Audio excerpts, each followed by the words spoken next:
వీర్య కణాలు పెరగాలంటే ఏం చేయాలని మిత్రులు అడుగుతున్నారు. వీర్య కణాలు పెరగాలంటే లైఫ్ స్టైల్ మార్చుకోవాలి. టైట్ అండర్ వియర్ వేసుకోవడము, దాని మీద ఇంకో వియర్ వేసుకోవడము ఇవన్నీ మానేయాలి. లూజ్ బట్టలు వేసుకోవాలి. సాధ్యమైనంత వరకు పల్చటి బట్టలు వేసుకోవాలి. తర్వాత థిక్ జిన్ ప్యాంట్స్ అవి మానేయాలి. రెండోది ఏదైనా ఒక రకమైనటువంటి ఏరోబిక్ ఎక్సర్సైజ్ చేయాలి. Running, jumping, skipping, hopping, swimming ఇవన్నీ కూడా ఏరోబిక్ ఎక్సర్సైజెస్. ఎంతసేపు చేయాలి?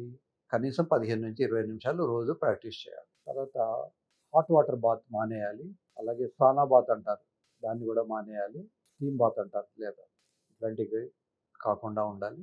తర్వాత భగవంతుడు టెస్టికల్స్‌కు ఒక విచిత్రమైనటువంటి కండిషన్ క్రియేట్ చేశారు. మీరు వేడి నీళ్ళతో స్నానం చేస్తే అవి కిందికి వేలాడబడతాయి. చల్లటి నీళ్ళతో స్నానం చేస్తే పైకి మూవ్ అవుతాయి. శరీరంలో ఏ భాగము పైకి కిందికి కదలదు. ఈ చేయి ఉన్నదనుకోండి, దీన్ని మనం వేడి నీళ్ళు ముట్టుకోగానే ఇది కిందికి వేలాడవడము, చల్లటి నీళ్ళు చేతిలో బర్ఫ్ పట్టుకోగానే చేయి చిన్నగా అయిపోవడము అట్లా ఏమి ఉండదు. కానీ టెస్టికల్స్‌కి మాత్రమే ఆ మూవ్‌మెంట్ భగవంతుడు ఇచ్చాడు. దానికి ఒక మజిల్ ఉంటుంది. డాప్టాస్ అని, క్రిమాస్టర్ అని 2 రకాల మజిల్స్ హెల్ప్ వల్ల ఈ మూవ్‌మెంట్స్ ఉంటాయి. సో, అది టెంపరేచర్ ఎంత తక్కువ ఉంటే అంత బెటర్‌గా ఉంటుంది. బాడీ కన్నా ఎప్పుడు కూడా తక్కువ టెంపరేచర్‌లో ఉండేందుకు మెయింటైన్ చేసుకోవాలి. అందుకనే మనకు అప్పుడప్పుడు జ్వరం వచ్చినప్పుడు తలనొప్పితో పాటు బాల్స్ కూడా మగవాళ్ళకి నొప్పులేస్తూ ఉంటాయి. హీట్ కాకుండా చూసుకోవాలి. ఎస్పెషల్లీ కుక్స్ లేదా ఫర్నేస్‌లో పనిచేసేవాళ్ళు ఫ్యాక్టరీస్‌లో సాధ్యమైనంత వరకు వాళ్ళ టెస్టికల్స్ ఆ ఫర్నేస్ గానీ, ఆ మంటలకు, ఆ వేడికి గానీ పోకుండా చూసుకోవాలి. ఒక వంట చేసేవాళ్ళైతే ఒక తడి టవల్ ముందరేసుకుంటే కొద్ది నిమిషాల తర్వాత అది పొడి అయిపోతుంది. మళ్ళీ తడి టవల్ ఏసుకోవాలి. లేదా ఫర్నేస్‌లో వెళ్ళేవాళ్ళైతే మీ ఇంజినీర్ గారితో డిస్కస్ చేస్తే వారు థర్మాకోల్ లాంటివి ఒకటి ఇచ్చేసి దాని ముందర హీట్ ట్రాన్స్‌మిట్ కాకుండా ఉండేందుకు ఏం చేయాలో వాళ్ళు చెప్తారు. So, heat is the biggest hazardous thing. రెండో పాయింట్ ఎక్సర్సైజ్ గురించి కూడా మనం మాట్లాడాం. ఫుడ్. అడవిలో పులి ఉంటుంది, జింక ఉంటుంది.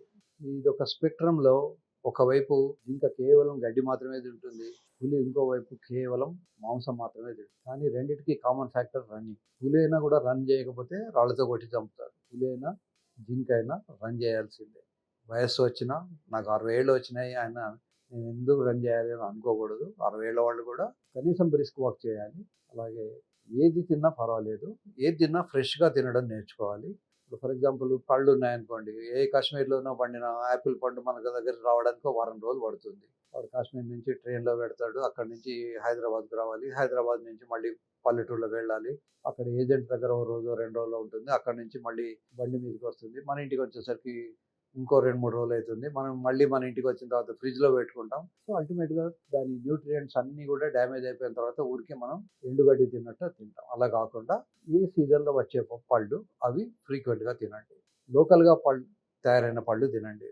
భగవంతుడు మన వాతావరణాన్ని అనుసరించి మనకి ఏ పళ్ళు అవసరం అనేది ఆ సీజన్‌లో అవి పండిస్తూ ఉంటారు. సీతాఫలాలు మంచివే, దానిమ్మ ఫలాలు మంచివే, మామిడి పళ్ళు మంచివే. ప్రతి పండులోనూ ఏదో ఒక యూజ్‌ఫుల్ థింగ్ ఉండేనే ఉంటుంది. అలాగే ఏ కూరగాయలు తిన్నా తప్పులేదు. మాంసం కూడా ఫ్రెష్ మాంసం తినడం నేర్చుకోండి. ఎగ్స్ అయినా కూడా రాటెన్ కాకముందే తినండి. చేపలు కూడా లైవ్ చేపలను ఇంటికి తెచ్చుకొని అప్పుడు వాటిని వండుకొని తినండి.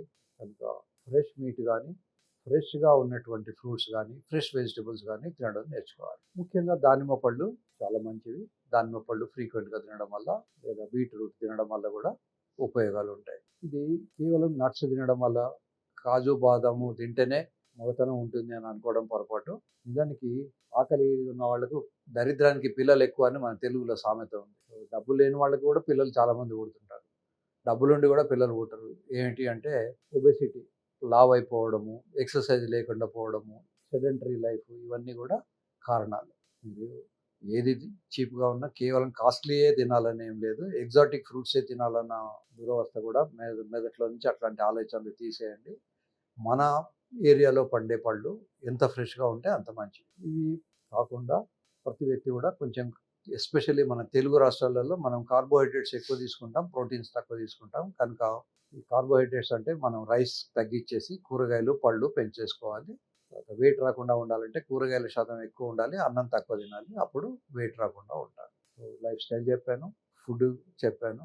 ఎక్సర్సైజ్ గురించి చెప్పాను. బట్టల గురించి చెప్పాను. ముఖ్యంగా సో, కణాలు తక్కువ ఉన్నవాళ్ళు సైక్లింగ్ చేయకూడదు. హార్స్ రైడింగ్ కూడా చేయకూడదు.